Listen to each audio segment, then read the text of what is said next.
Don't Starve — сложная игра.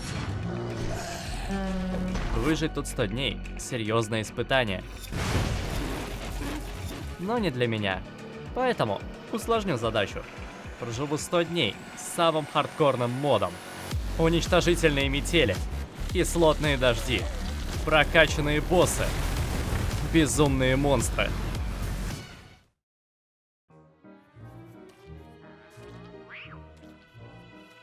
Взял робота и отправился пылесосить местность. Почему его? Он ест шестеренки, восстанавливая все характеристики и увеличивая их. Есть и другие плюсы. Жаль, бескомпромиссный мод их урезал. Зато повысил урон от дождя в 10 раз. Подобные трудности коснулись всех, кроме Вилсона. Осень — это 20 дней спокойствия. В планах подготовиться к предстоящему ужасу. Не успел появиться на свет, как нашел вкуснятину. Я тебя еще разберу на шестеренке. А пока сбор всего того, что можно собрать. Как ни странно, первой серьезной опасностью стал индюк. Сначала всего лишь танцевал, завораживая, а потом резко дал оплеуху, забрав все мои ягоды. Я тебе отомщу. Ну, не я, так они. А с каких пор лягушки стали есть индюшатину? Второй ценной находкой оказался Честер и куча кротов. Небольшой апгрейд в виде рюкзака и лопаты, и можно продолжать истребление всего живого. Все шло как никогда гладко, и к концу 3-го дня уже нашел коала-слона, имел броню и оружие. И даже лично отомстил индюку. Ресурсы собраны, можно и подумать о базе. Единственное приглянувшееся место — те самые кроты. Рядом есть вода, кокон и даже проход на болото. Обустроюсь здесь. Мое процветание нарушил обычный паук. Раньше они так не делали. Нужно привыкать к новым реалиям. Кстати, по поводу новых реалий. Чтобы пережить зиму, теперь мало теплой одежды. Нужно еще специальное обмундирование, которое защитит от метели. 5-й день. Привел слона на базу, чтобы он там какал. В чем прикол кротов? Их легко убить, и они быстро возрождаются. То есть практически бесплатная еда. Пауки мало того, что стали сильнее, так еще и дают какие-то кусочки мяса. Надеюсь, из них по-прежнему можно готовить. В поисках нового друга коала-слону наткнулся на деревню свиней. У них тут весело.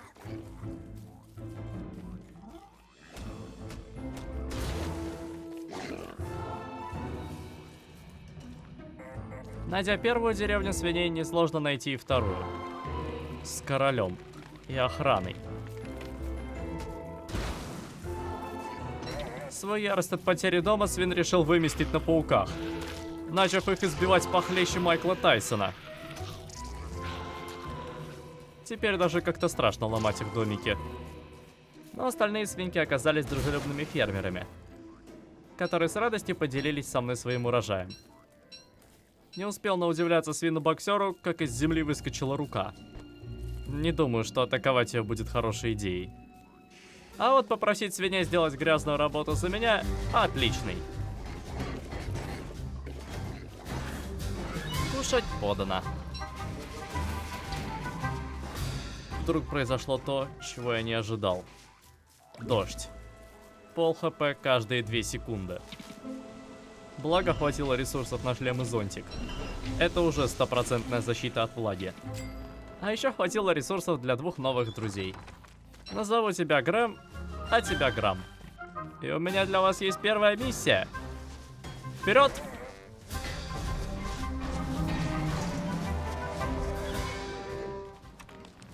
Для хорошей базы на зиму осталось лишь сделать кухню.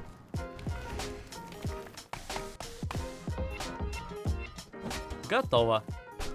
По логике из этого должна получиться тефтелька. Монстра лазанья. Спасибо. А это все реворк кухни. Вкратце, блюда теперь тяжелее готовить, и они меньше восстанавливают.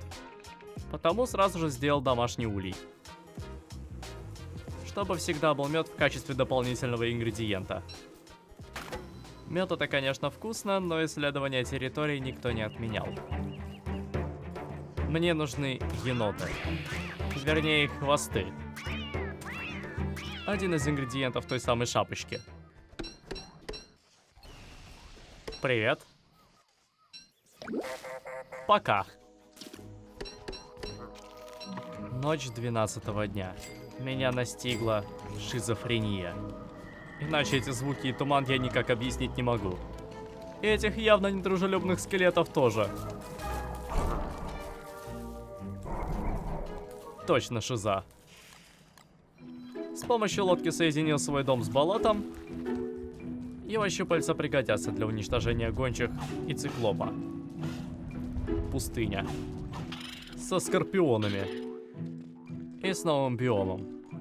Пока там делать нечего. Первые гончие — это, конечно, весело. Но нужно продолжать исследовать. Ибо два главных объекта до сих пор не найдены. Бифала и Макбивень. Ладно, это было просто. В ожидании ночи немного повеселился. А ночью выбрил всех. Простите, мне нужней. А вот ситуация с Макбивнем продолжала накаляться. Без трости мне будет ой как непросто. Ты станешь моим талисманом. Обычно в этой местности исполнится Макбивень.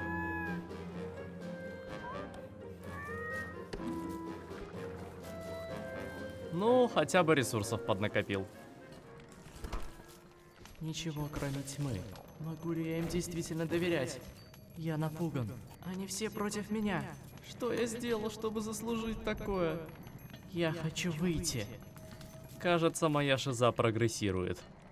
Так же, как и моя база. Пару кустиков и 2 сушилки.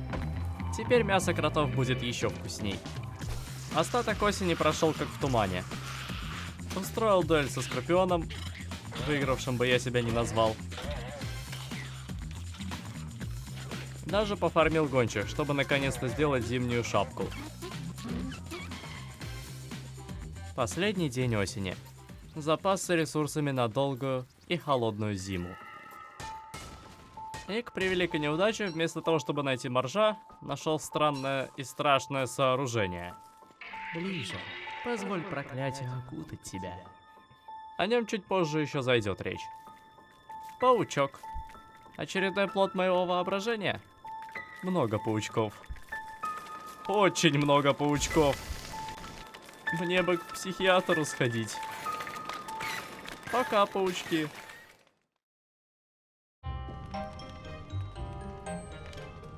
Пока вовсю бушуют метели, а по ощущению минус 30, не стоит далеко уходить от базы. Лучше рубить дров для костра и общаться с Грэмом и Грамом. Однако важно быть начеку. Осень прошла удачно, не считая нехватки трости. В планах на зиму собрать льда и подготовиться к циклопу-оленю. Однако эти ужасы будут ночью 31-го дня. Еще долго. А пока сделаю из шкуры коала-слона куртку.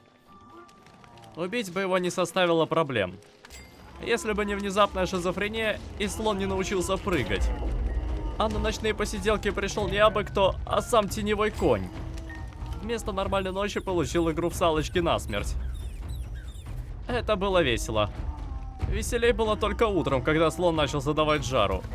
То мчаться как бык, то выбрасывая оружие из рук. Теперь это похоже на какого-то мини-босса, а не на ходячее мясо. Свинки, на помощь. Собравшись в племя, у нас начало что-то получаться. Больше к слонам не притронусь. Ага. Теперь у куртки есть карманы. Да, мод переработал и некоторые предметы. Какие-то в лучшую сторону, какие-то в худшую. К 23-му дню стал жить по шаблону. Каждое утро выводил Честера на экстремальную прогулку, затем шел искать приключения в радиусе базы. А в свободное время вместе с другом рубил дерево. Даже, казалось бы, опасная метель, которая ухудшает зрение и скорость передвижения, показалась совсем не опасной. На первый взгляд. На утро от нее начали появляться сугробы. Подумаешь, встанешь на них, получишь влаги. Да, теперь к моему распорядку дня добавился пункт копания сугробов. Это хотя бы не теневой конь. После метели случилась облава прямо из-за елок. Подземный червь, брат крота, вылез из земли. С явным желанием грохнуть моего честера. Странный сугроб. Шипы, глаза. Кажется, я понял, откуда появляются черви. Снова облава. Только в этот раз за мной. Это, конечно, не коала-слон, но жару он мне тоже задал. А потом их стало двое. Благо сосед помог.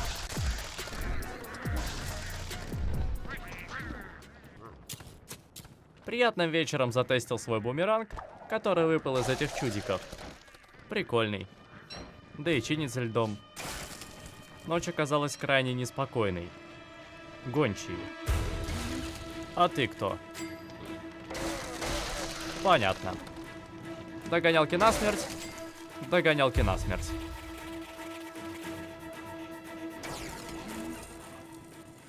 Дабы я не загонялся о своей беспомощности, ко мне пришел скелетон. И предложил выпить. Отвратительно. Мне 10. Поняв, что я хочу взять запасы на потом, он разозлился и призвал 4 скелетонов. Совет: против них лучше не использовать бумеранг. К 28-му дню уже успел собрать льда, поэтому отправился за золотом, чтобы сделать снежкометную машину, которая в будущем будет тушить мою базу. Все было здорово, пока... Циклоп идет. На 3 дня раньше. Нужно возвращаться. Это будет очень страшно. Стоит рассказать почему. Циклоп-олень. Вернее, 3 циклопа. Низший волшебник, высший волшебник, воин. Первый безобиден, пока не разозлишь, сняв половину хп. Увеличится и начнет стрелять лазером. Выглядит плотно, но не так, как высший волшебник. В безупречности овладел магией льда и не брезгнет ей воспользоваться. Воин искалечит одним движением, а затем добьет смертоносным прыжком. Какой из них придет ко мне, остается только гадать. Оказалось, что он уже успел грохнуть Честера и мой улей. Однако волноваться не стоит, у меня есть бумеранг. Было ощущение, что веду барана на пастбище. Но пастись не особо хочет. Уничтожив одно щупальце, сразу устремляется в сторону моей базы.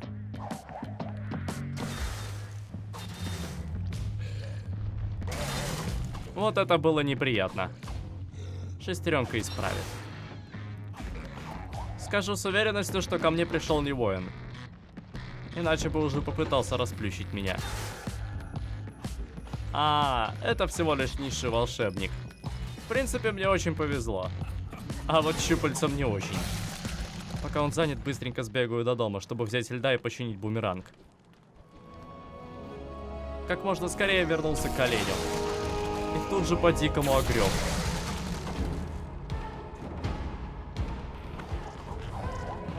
Бумеранг сломался. Да и броня закончилась. Игра приобретает слишком опасные оттенки. Теперь нужно к нему приближаться, так еще и без брони. Это очень нехорошо. Вылазка до дома была необходима. Тем временем циклоп вовсю развлекается.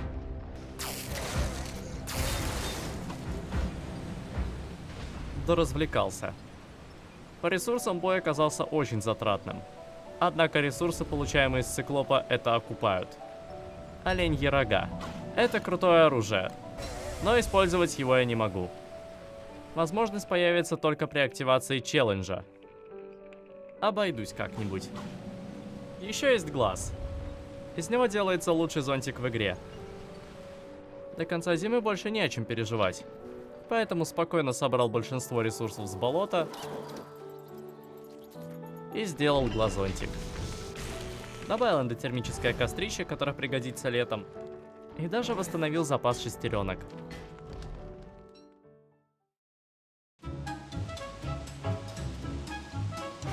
Дождик, цветение и тепло. Чудное время. Хочу подготовиться к лету, к набегу лоси-гуся и драконьей мухи. Да, теперь они не будут ждать меня, а придут на чай сами. 37-й день. Немного льда и... аллергии. Не имею понятия, почему у робота аллергия на пыльцу. Тем не менее, 3 рассудка за чих пропадает. А избавиться от нее можно только поедая медовые блюда. Ну или сделать противогаз из перьев лоси-гуся. Соорудил снежкометку. Нет, давай только без похоронного марша. У меня все в порядке.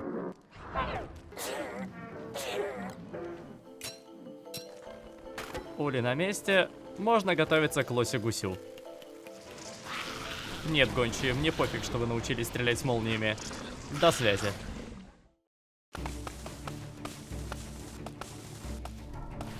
И на тебя, Энд, мне тоже пофиг.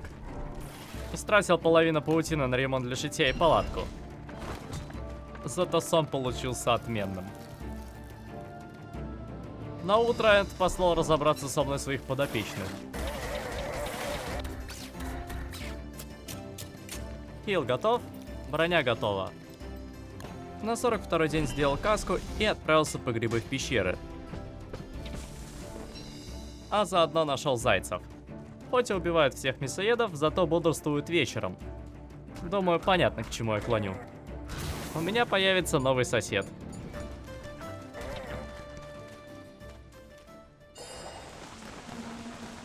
Лось-гусь идет. Но стоит ли его бояться? Раньше был способен навредить разве что пчелам. Но теперь научился летать. А в кармане припас 2 сыновей. И стреляет молниями похлеще Зевса. Плохая новость. Дождь стал настолько сильным, что пробивает мой глазонтик. Придется носить сразу 2. Каково было мое удивление, когда вместо обычного гуся пришел какой-то альфач. И взял всю инициативу на себя, чуть не грохнув меня с первой же секунды. 3 удара, и мой энтузиазм упал ниже плинтуса. Это было совсем не то, чего я ожидал. Кто это был? Думаю, не важно. Важно, что этот альфач снес золотое яйцо. Его сила настолько велика, что он даже загипнотизировал лягушек. Просто бегали туда-сюда, туда-сюда. Сражаться во время дождя глупо. Поэтому привел коала-слона. Теперь он хотя бы раздамажен. А еще есть хобот, из которого можно сделать улучшенную куртку. У свиней получилось не очень. Коала-слон будет полезней. Яйцо вылупилось. Дождь закончился, и я попытался. Но без трости это невозможно. Поняв, что никакого противогаза мне не светит, моральный дух немного поупал. Но стоило мне вернуться на базу. Ее оккупировали. Вот тут у меня настигла настоящая паника. Ни малейшего понятия, насколько они агрессивны. Кажется, очень агрессивны. В панике поджег ближайшую елку и попытался их сжечь. Сработало. Не успел моргнуть глазом, а блоки разрослись в 3 раза. А гончие даже не дали перевести дух. Вот теперь я был по-настоящему сломлен. Кажется, это была смерть. Единственный выход — пещера.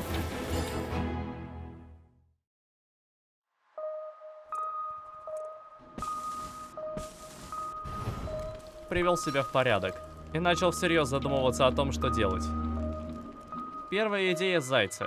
Приручил целую бригаду, но оказалось, что наружу они выходить не хотят. Разберусь с проблемой сам. Гончие хоть и сыновья Зевса, но запушить их не составило труда. Что касается блох, ситуация стала катастрофической. Отправился в путешествие в надежде, что они сами уйдут.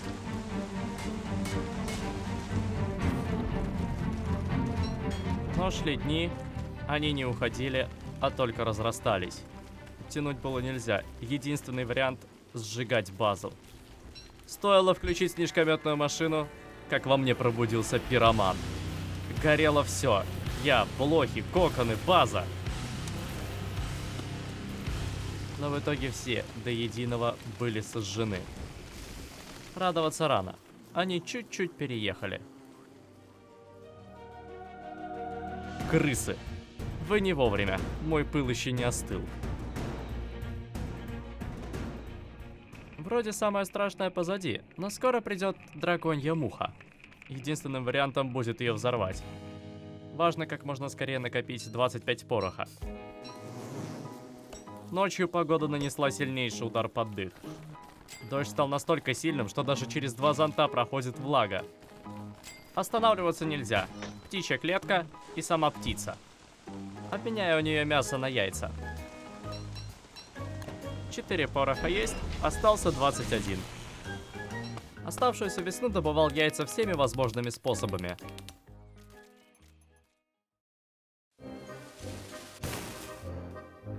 Не бойся палящих лучей солнца, если есть зонтик. Бойся пожара. Конечно, весна прошла совсем не так, как я рассчитывал, тем не менее к мухе почти готов. Птица послужила верой и правдой, дав недостающие 3 яйца. Осталось лишь достать селитру и уголь. Легче легкого. Яйца по-прежнему не сгнили. Пещеры снова выручат. Каким образом?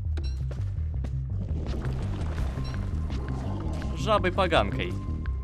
Одна из ее атак насылает бомбочку, портящую всю еду.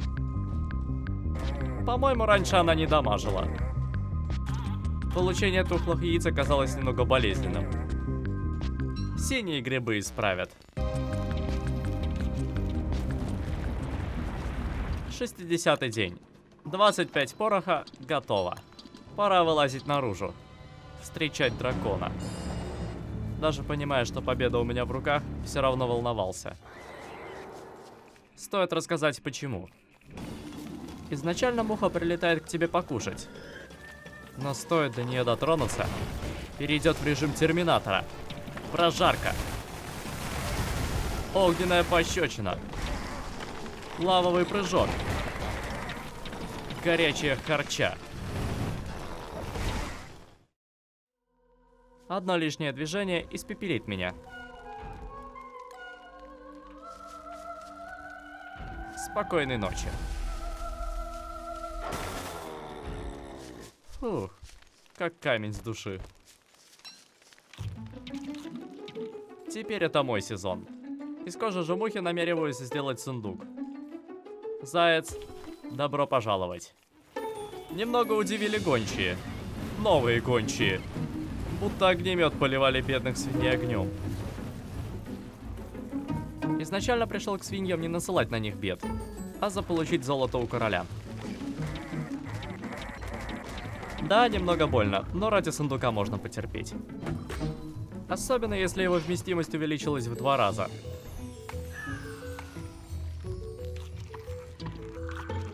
Неприятно удивили пауки. Только начал фармить, как вышла королева. Подоминировала своими новыми атаками пару дней и ушла восвояси. 66-й день. Решил разобраться с любимым Энтом. И этот красавчик меня тоже порадовал своими атаками.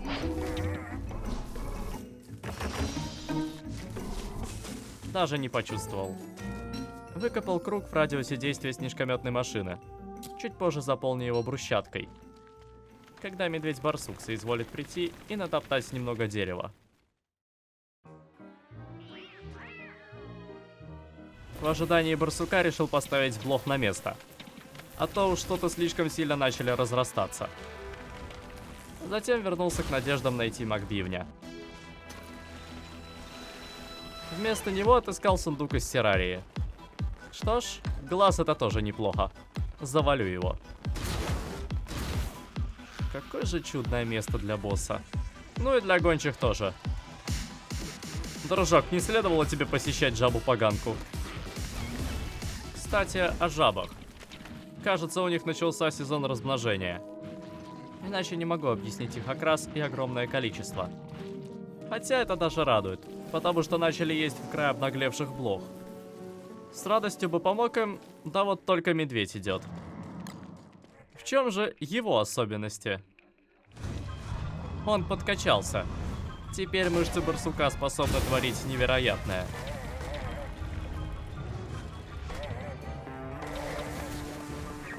Забавно, что его даже энты боятся. Цель стояла скорее не убить, а пофармить. У него это отлично получалось.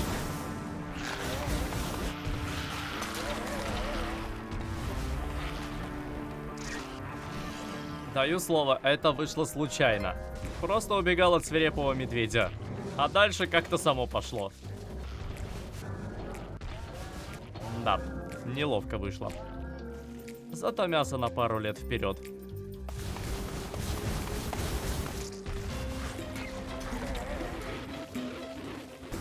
Третья королева оказалась финальной. Ресурсов ушло много, но железа паутины пришло куда больше. А главное, дерево.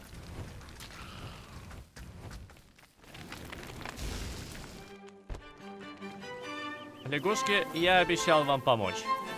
Я помогу.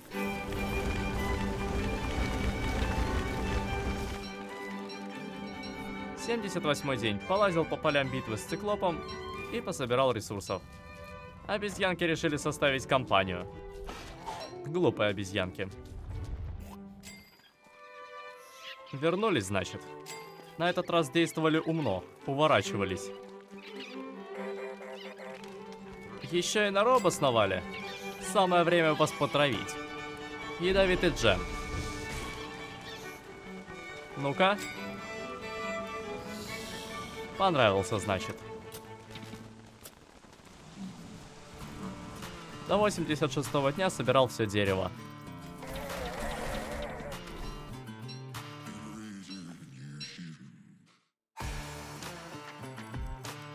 Наконец-то дорога проложена. Теперь по базе бегать в разы эффективней. И будет безопаснее, если уничтожу глаз, получив с него крутой шлем. Как раз ночи стали длиннее. За пару дней управлюсь. После того же медведя-барсука в этом чуде не видел ничего сложного. Другое дело близнецы.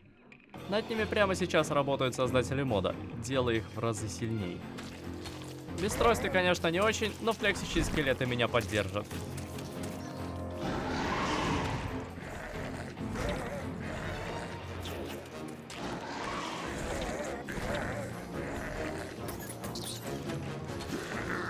А всего-то 3 ночи заняло. Теперь шапка, прочность которой восстанавливается за счет еды, и молочный глазок у меня в кармане. Ну разве не красавчик?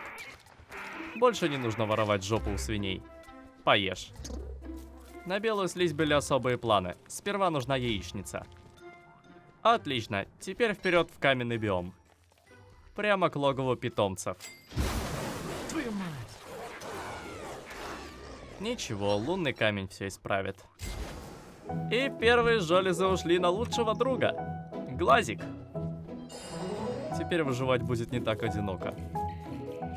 Остальные железы использовал как молоко для мороженого. Жаль, началась зима. Мороженое немного не по сезону. Снова попытался найти моржа. Безуспешно. А главное, занялся темной магией. И тут пришло осознание, что за все 100 дней ни разу не испытывал проблем с рассудком. Пришлось опускать рассудок вручную. Какой же чудесный глазик. О, еще и шипами стреляешься. Замечательно.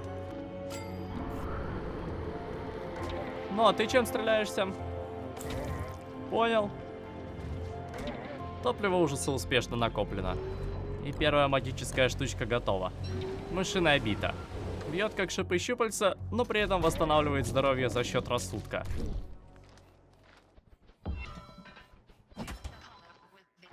Сотый день. Это было трудно. Но готов поспорить. Самое трудное еще впереди.